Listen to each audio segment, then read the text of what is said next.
Hello dear students, welcome to KH Panda classes. Today we are going to start MCOMS and 2, Financial Accounting and Auditing 1, Packages and Containers Accounts. This chapter contains 25% weightage. That means 14 marks sum can be asked for from this chapter. Now, introduction and explanation of methods for packages transactions. Introduction. Packages and containers are mainly of two types. Packages and containers जो होते हैं वो mainly दो type के होते हैं. First is a returnable containers and non returnable containers और packages. First non returnable containers और पैकेजेस. अब यहाँ पे देखो, नॉन रिटर्नेबल कंटेनर्स मतलब ऐसे कंटेनर्स जो आपको रिटर्न करने की जरूरत नहीं है. इसके लिए separate charges is not made to the customer for containers and it is included in the sales price. इसमें आपको अलग से चार्ज देने की जरूरत नहीं है कंटेनर और पैकेजेस के लिए. ये ऑलरेडी सेलिंग प्राइस में इंक्लूड है. जैसे कि ग्लास बॉटल, मेडिसिन, तो इसके जो पैकिंग होती है, उसका जो रैपर होता है, उसका चार्ज उसकी सेलिंग प्राइस में ऑलरेडी इंक्लूड होता है. इसके लिए आपको अलग से उसका चार्ज देने की जरूरत नहीं है. और second is the returnable containers और पैकेजेस. ये कंटेनर्स और पैकेजेस जो आप यूज करोगे उसको आपको यूज करने के बाद रिटर्न करना है. हाँ, इसके सेपरेट चार्ज जो है वो कस्टमर को देने पड़ेंगे कंटेनर्स के साथ. ये आपको बिल में दिखाया जाएगा. Separate charge is made to the customers for containers in the invoice send to the customers. यानी कि आप कोई भी चीज खरीदोगे, आपको बिल में उसका सेपरेट चार्ज दिखाया जाएगा कि ये जो है वो कंटेनर का प्राइस है और ये उसकी प्रोडक्ट का प्राइस है. For example, containers for chemicals, gas cylinders, ये जो आप भी यूज करते हो उसके बाद आपको इसको रिटर्न करना पड़ता है. Methods for packages transactions. When goods are sent to the containers for which a separate charge is made, there are three methods for recording such transactions. जब आप गुड्स कंटेनर्स में पैक करके बेचते हो एक जगह से दूसरी जगह पे, एक प्लेस से दूसरी डेस्टिनेशन पे, तब आपको उसके लिए सेपरेट चार्ज देना पड़ेगा. दैट मीन्स ये कैसा कंटेनर हुआ? रिटर्नेबल कंटेनर की बात हो रही है. रिटर्नेबल कंटेनर को रिकॉर्ड करने के लिए, उसके पैकेजेस को रिकॉर्ड करने के लिए यहाँ पे तीन मेथड्स है. So first is a container stock account and container trading account method. First method में आपको container stock account and container trading account prepare करना है. Second container trading account and container provision account method. Second method में आपको दो account prepare करना है. First जो है वो कंटेनर ट्रेडिंग अकाउंट एंड दूसरा बनाना है containers provision account. Third is a container stock account and containers reserve, suspense और प्रोविजन अकाउंट. दैट मीन्स इसमें आपको कंटेनर का स्टॉक अकाउंट बनाना है और दूसरा कंटेनर का रिजर्व और सस्पेंस और प्रोविजन अकाउंट बनाना है. राइट, ये तीनों मेथड के बारे में हम डिस्कस करेंगे. यहाँ पे आपको इंट्रोडक्शन और उसके स्टेप्स दिए गए जो सारी मेथड के लिए कॉमन रहेंगे. Under any of the three methods, firstly the following three calculations are to be made. कोई भी तीन मेथड में से आपको एग्जाम्पल में दिया होगा कि कौन सी मेथड से सब आपको सॉल्व करना है. फर्स्ट मेथड, सेकंड मेथड और थर्ड मेथड. कोई भी मेथड दी हो, ये तीन स्टेप्स जो है, तीन कैलकुलेशंस जो है वो सारी मेथड्स के लिए सेम रहेंगे. उसमें कोई भी चेंज होगा नहीं, चाहे वो कोई भी मेथड दी हो. स्टेप नंबर 1, इसमें आपको प्राइस फाइंड करना है. प्राइस का रेट फाइंड करना है पर यूनिट. यहाँ पे आपको रिकॉर्ड करना है. So first is a purchase price, यानी कि आपने जो भी सामान खरीदा है उसकी प्राइस क्या है, परचेज प्राइस क्या है, उसकी प्रिंटेड प्राइस क्या है, वो परचेज प्राइस कहलाएगा आपका. देन आफ्टर चार्जिंग प्राइस, यानी आप जो सामान खरीद रहे हो उसका चार्ज कितना है एक्चुअली में. Then credit price. Credit price का मतलब क्या हुआ? फॉर एग्जाम्पल 100 रुपीज की प्रोडक्ट है तो आपकी चार्जिंग प्राइस 100 रुपीज होगा और क्रेडिट प्राइस आपकी 80 रुपीज होगा. दैट मीन्स 20 रुपीज जो है वो डिफरेंस क्या कहलाएगा? रेंट. क्योंकि ये जो आप कंटेनर्स और पैकेजेस जो हम यूज कर रहे हैं यहाँ पे, वो कैसे कंटेनर्स और पैकेजेस है? रिटर्नेबल कंटेनर्स और पैकेजेस है. राइट, तो यहाँ पे आप कंटेनर और पैकेजेस जो है वो आप रिटर्न करने वाले हो यूज करने के बाद, तो आप उसके लिए 100 रुपीज दे रहे हो। उसके बाद में आपको एक्चुअली में कितने देने चाहिए थे, 80 देने चाहिए थे। तो जो 20 रुपीज जो डिफरेंस आया वो क्या आया आपके लिए, रेंट आया। तो यहाँ पे चार्जिंग प्राइस जो है, एग्जाम्पल मैंने दिया वो, उसमें चार्जिंग प्राइस कितनी थी, 100 रुपीज थी प्रोडक्ट की। क्रेडिट प्राइस कितनी हुई यहाँ पे, credit price 80 rupees. That means difference कितना हुआ, 20। वो डिफरेंस क्या कहलाएगा, रेंट, क्योंकि आपने जो पैकेज कंटेनर जो प्रोडक्ट यूज की है उसका रेंट, उसका भाड़ा आपको देना पड़ेगा वो। देन आफ्टर स्टॉक प्राइस, ये बहुत ही इंपॉर्टेंट है। स्टॉक प्राइस दो टाइप की होती है, first is old and second is new.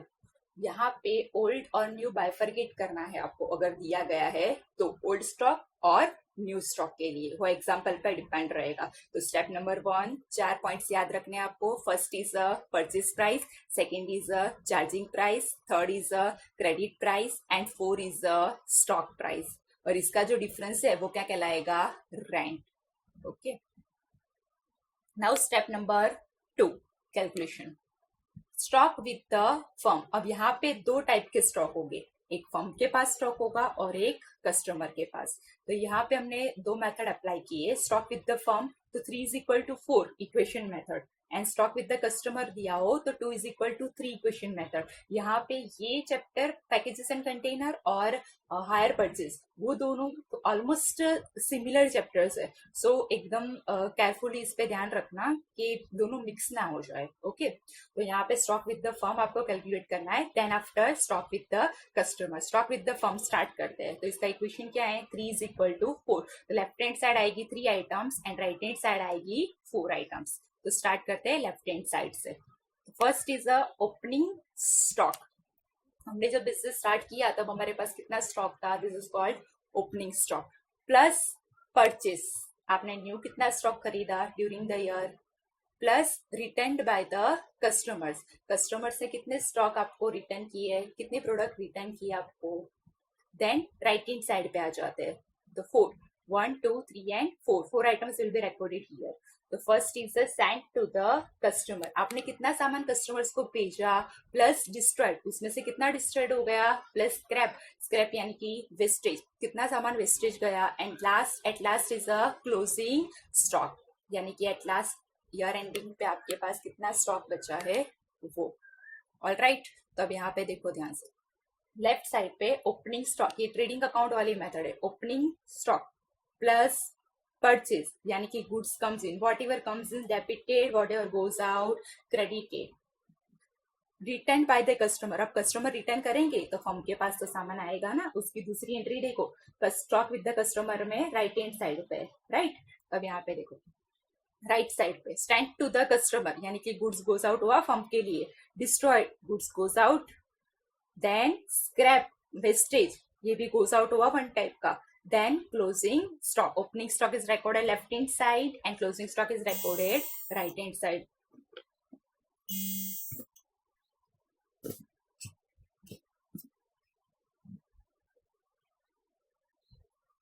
Okay, now step number 3, stock with customers, उसका इक्वेशन है 2 is equal to 3। First is a opening stock plus send to the customers. अब यहाँ पे देखो, यहाँ पे जो प्रोसेस है वो पूरी तरीके से रिवर्स हो जाएगी, क्योंकि ये स्टॉक कस्टमर यानी हमें सामने वाली पार्टी की साइड से देखना है।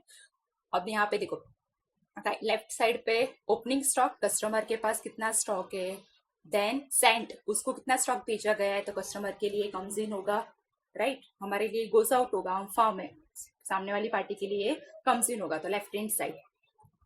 राइट साइड पे return by the customers, customers कितना सामान रिटर्न करते हैं, दैट मीन्स वो गुड्स कस्टमर के लिए गोज आउट हुआ क्रेडिट राइट साइड पे, plus retained by the customer, that means customer ने अपने पास कितना सामान रखा है, वो सामान, वो प्रोडक्ट, प्लस क्लोजिंग स्टॉक।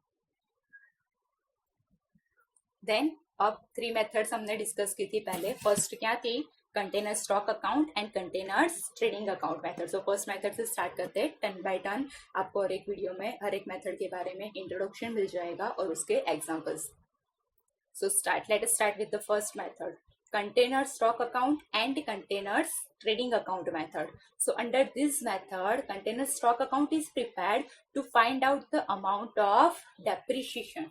ये मेथड जो है इसकी स्पेशलिटी है, ये मेथड यूज किसी लिए होती है, आपको डेप्रिशिएशन की अमाउंट फाइंड करने के लिए कि ड्यूरिंग द ईयर कंपनी और बिजनेस का डेप्रिशिएशन कितना हुआ कोई भी एसेट का, इसके लिए ये मेथड यूज होती है. तो इसमें फर्स्टली कौन सा अकाउंट प्रिपेयर करना है आपको, मेथड का नाम है फर्स्ट मेथड. कौन से दो अकाउंट है, container stock and containers trading account. तो first containers stock account, let us start. तो इसका जो फॉर्मेट है वो ध्यान से देखना. Particulars unit amount rupees debit side and right hand side that means credit side particular units and amount rupees. So let us start with the debit side, left hand side to opening balances. सबसे पहले opening balances record हो गए. अब यहाँ पे हमारे पास दो options थे जो हमने कैलकुलेशंस में देखे, राइट. कौन से दो ऑप्शंस थे, फर्स्ट क्या था, प्राइस का कैलकुलेशन था. देन सेकंड एंड थर्ड में यूनिट का कैलकुलेशन. सेकंड स्टेप में क्या था, firm, stock with the firm. And third step में क्या था, स्टॉक विद द कस्टमर्स. तो अब यहाँ पे देखो, stock with the firm and stock with the customer, ये कौन सी प्राइस का रिकॉर्ड करना है, stock price. Then second item is a to purchases, यानी हमने जो सामान खरीदा वो, तो उसमें ये कौन सी प्राइस पर रिकॉर्ड होगा, परचेज ऑब्वियसली. तो परचेज प्राइस हमारे पास ऑलरेडी अवेलेबल है प्राइस के लिस्ट में स्टेप नंबर 1 में. ओके, वो प्राइस पर रिकॉर्ड करेंगे यहाँ पे. Then right hand side, credit side, by general P&L account. यहाँ पे देखो जनरल P&L अकाउंट में डिस्ट्रॉयड, यानी कि आपका जो भी सामान डिस्ट्रॉयड हो गया है वो सामान आपको रिकॉर्ड करना है स्टॉक प्राइस. यहाँ पे सारी आइटम्स जो है debit side and credit side पे वो सब कुछ स्टॉक प्राइस पे रिकॉर्ड करना है एक्सेप्ट परचेजेस. परचेजेस जो है वो परचेज प्राइस पे रिकॉर्ड करना है. Okay, next by containers trading account. So containers trading account में 3 आइटम्स जाएगी यहाँ पे. फर्स्ट इज स्क्रैप, यानी कि जो भी सामान आपका वेस्टेज हुआ है वो. सेकेंड इज द रिटेन, आपके पास जो सामान बचा हुआ पड़ा है वो. And third is the depreciation, ये जो अमाउंट है वो आपको कहीं पे भी एग्जाम्पल में दी होगी नहीं. डेप्रिशिएशन की अमाउंट फाइंड आउट करने के लिए स्पेशली अकाउंट बनाया जाता है जिसका नाम है कंटेनर स्टॉक अकाउंट. ऑलराइट, तो यहाँ पे आपको स्क्रैप और रिटेन ये दोनों दिया होगा. And third is the depreciation, वो दिया होगा नहीं. ये चीज ध्यान रखना, कंटेनर्स ट्रेडिंग अकाउंट में ये तीनों की तीनों एंट्री जो आएगी, यहाँ पे क्रेडिट साइड है यानी कि राइट हैंड साइड है, स्क्रैप, रिटेन एंड डेप्रिशिएशन. तो कंटेनर्स ट्रेडिंग अकाउंट जब बनाएंगे दूसरा अकाउंट हमारा, उसमें ये एंट्री कहाँ जाएगी, ये तीनों आइटम्स की डेबिट साइड पे, reverse entry, opposite entry debit side पे जाएगी ये तीनों की तीनों आइटम लेफ्ट साइड पे. Okay, then last by closing balances. Closing balances कितने टाइप्स के, 2 types.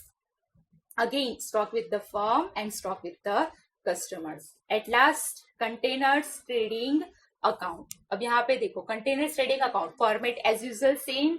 particulars unit amount rupees, particular units amount rupees, debit side left hand side, credit side right hand side. Okay, now start with the debit side. वो 3 items जो थी वो यहाँ पे क्या करनी है, copy paste, reverse entry. Container stock account में कौन सी साइड थी, credit side right hand side. तो यहाँ पे दूसरी एंट्री कहाँ जाएगी, लेफ्ट साइड यानी कि डेबिट साइड पे. तो let us start. To container stock account, scrap, retain and depreciation. Okay, और ये जो अकाउंट है उसमें आपको डिफरेंस मिलेगा एट लास्ट जब आप अकाउंट क्लोज करोगे, टोटलिंग करोगे तब. तो वो जो डिफरेंस है वो प्रॉफिट कहलाएगा. ऑलमोस्टली डेबिट साइड ही आएगा ये डिफरेंस. अगर क्रेडिट साइड आता है राइट साइड पे तो वो लॉस कहलाएगा. But in this chapter almostly यहाँ पे डेबिट साइड पे ही आएगा, that means left hand side पे. तो वो क्या कहलाएगा, कंपनी और बिजनेस का प्रॉफिट. और ये ट्रांसफर का होगा general P&L account. Okay, right side credit side, by cash account, scrap realized, यानी कि आपके पास जो भी वेस्टेज सामान पड़े थे, वेस्टेज गुड्स था जो, उसको आप सेल करोगे तो उसमें से जो पैसे मिलेंगे वो क्या कहलाएगा, स्क्रैप रियलाइज्ड. ये वैल्यू आपको एग्जाम्पल में दी होगी. बाय कस्टमर्स अकाउंट, रिटेन्ड, जो कस्टमर से सामान अपने पास रखा है वो. एट क्रेडिट प्राइस, ये कौन सी प्राइस पे करना है, क्रेडिट प्राइस पे, क्योंकि कस्टमर जो सामान अपने पास रखेगा वो कैसा होगा, क्रेडिट प्राइस पे होगा, यानी उसके पास जो जमा होगा पैसा उस पे होगा.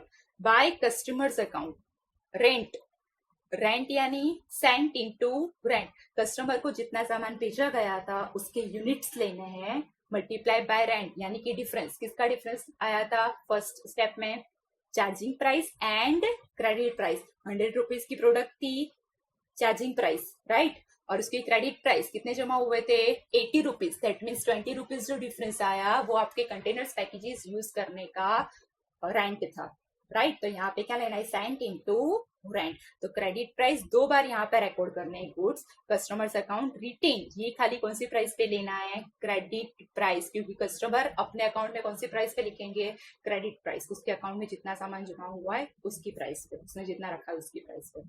बाय कस्टमर्स अकाउंट रेंट, यहाँ पे कौन सी प्राइस लेनी है, रेंट यानी कि वो difference, charging price and credit price, sent into rent.